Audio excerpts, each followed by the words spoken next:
Joyce, Jessica Newkirk and Nicole Emanuel are now being held here at the Pierce County Detention Center on 4 counts of kidnapping and criminal mistreatment. And this comes after 4 vulnerable adults were in their care and then went missing late last week.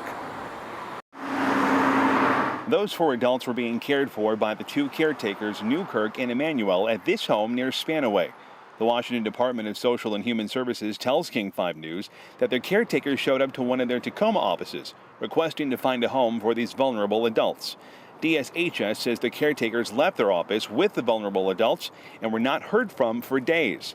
Then this morning, the caretakers sent an email to DSHS claiming to be at this motel in Tacoma, near the Tacoma Mall. Pierce County Sheriff Sergeant Darren Moss explained why the caregivers were taken into custody. During the time when they were gone, they were living in this van the whole time. They weren't able to shower, they weren't able to brush their teeth, they weren't able to contact family members, they didn't have access to their phones, which they were made to leave behind. And obviously, we had no idea, no one else had any idea where they had been for this time.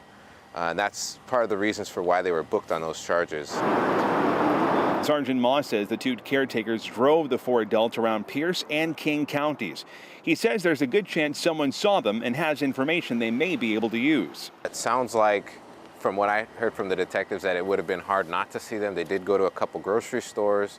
They were actually involved in a vehicle collision. We've talked to the agency that went to that collision as well, and it was one of those things, just missed the information that came out until they went home and saw it on the news, and it's like, oh, that was them. So, but we have all that information, but if there's anybody else that saw anything, that would be helpful for us if they could let us know. Those vulnerable adults are doing really well tonight. We're also told they are back in DSHS custody.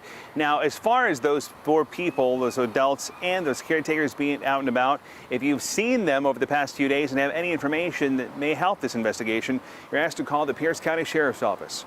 For now, we are live in Tacoma. Steve Solis, King 5 News.